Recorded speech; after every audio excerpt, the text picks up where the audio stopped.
Welcome back to the Expansion Edit. We are here for episode 8, Becoming the Founder Your Business Needs. Upgrade yourself or stall your scale. Here's the uncomfortable truth about growth. The founder you are today built this business, but the founder you are today can't take it where it's going next. And that's not an insult. It's just math. At 7 figures and beyond, the bottleneck is not your offer, your team, or your systems.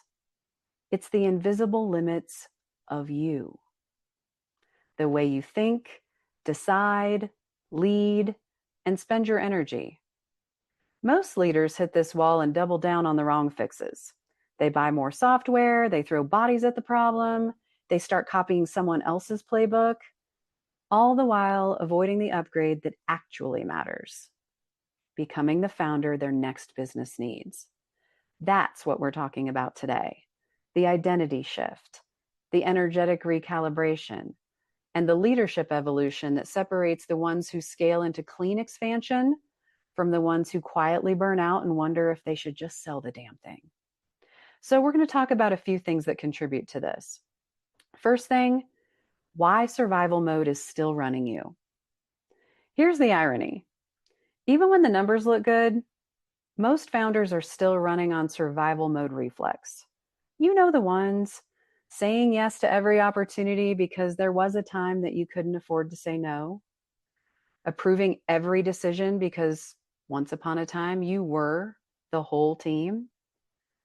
Jumping into fires because it feels safer to be the hero than to risk being disappointed. The problem? Survival habits don't scale. What once kept the lights on now keeps the business small. It's like trying to run a luxury yacht with the reflexes you learned on a rowboat. You'll either drown from overwork or capsize the thing altogether.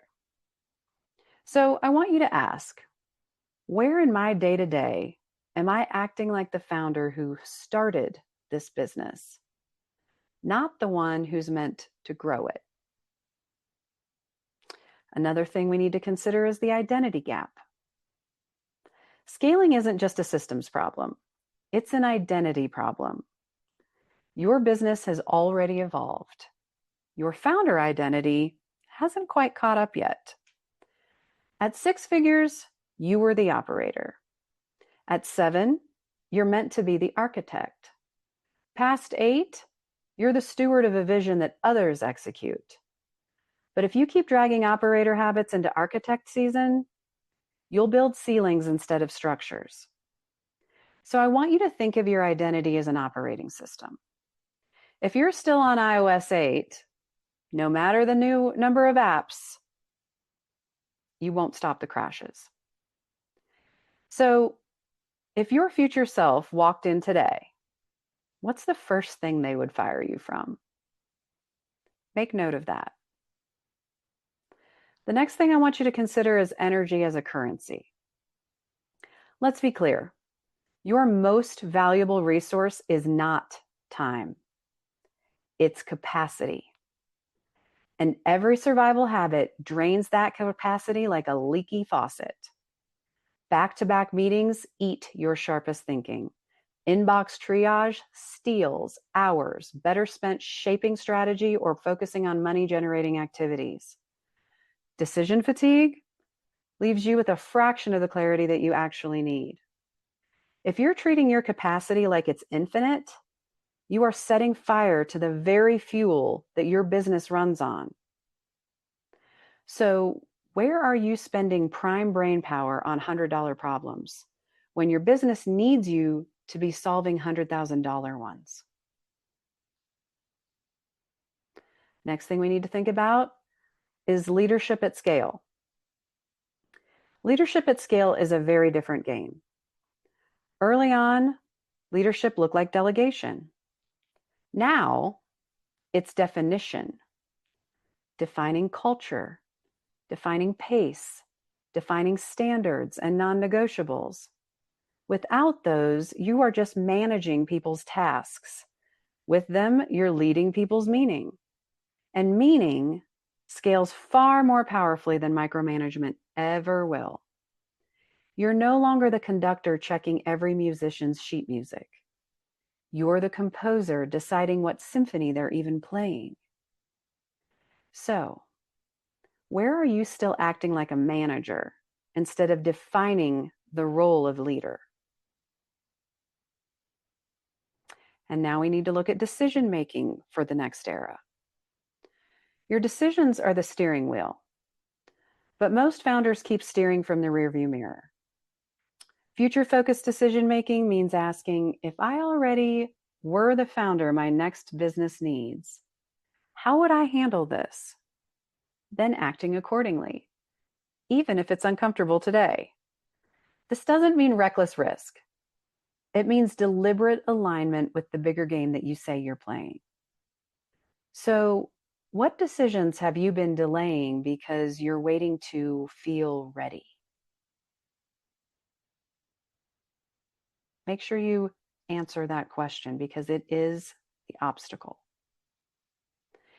Then we need to talk about guardrails for growth. Without guardrails, expansion feels like chaos.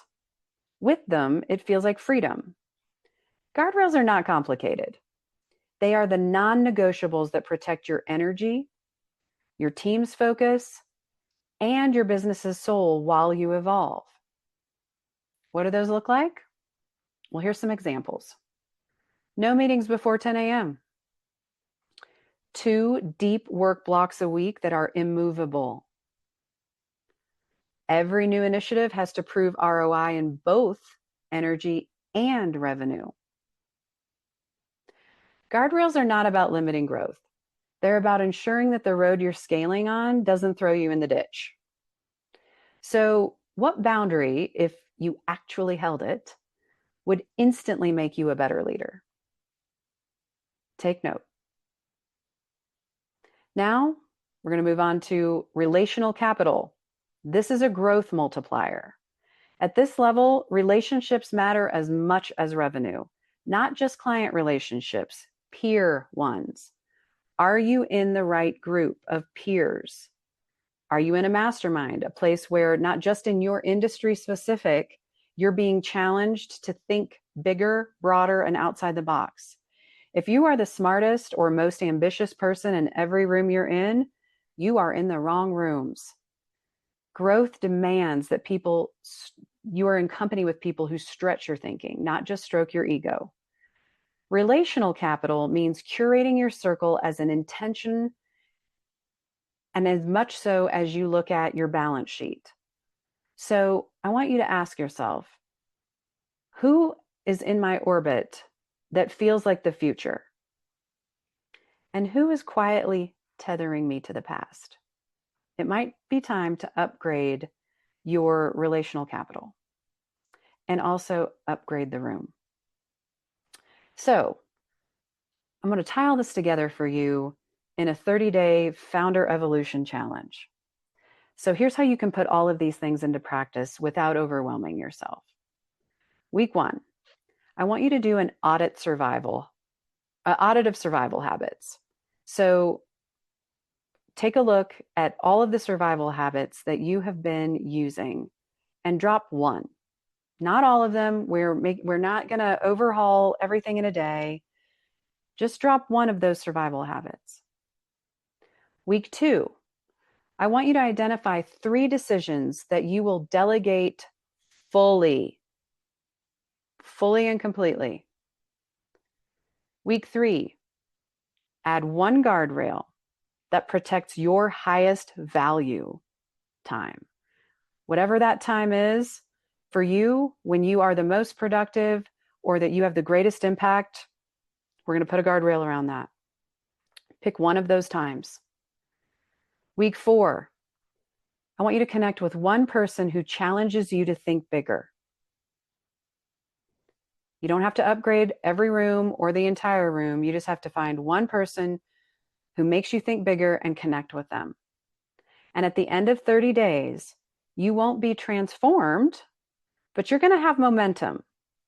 The start of compounding identity shifts that build the founder your next business actually deserves. We have to become before we can build. The temptation is always to build first. The new system, the new strategy, the new hire. But the truth is simple. Becoming precedes building. Your business will only grow as far as the identity of the person running it. And if you want the next chapter, you're going to have to embody the founder who can hold it. Don't pour vintage wine into a cracked glass. Upgrade the container first. So I want you to ask, who do I need to become so that my business can finally grow without me dragging it back to the old defaults? The founder you are today built this business. Honor that. But the founder you're becoming, that's the one who will build the next era, the one who leads from vision, from clarity, from aligned capacity instead of survival. Becoming the founder your next business needs isn't about reinventing yourself. It's about finally stepping into the role that you've been circling for years. So, in closing, I offer you a question. What would it look like if you started living as that founder now, instead of waiting until your business forces you into it? This is the expansion edit. Next time, we're building your expansion blueprint, the living growth plan that translates your vision, your capacity, and your positioning into a roadmap that actually scales without breaking you. Thanks for being here. We'll see you in the next episode.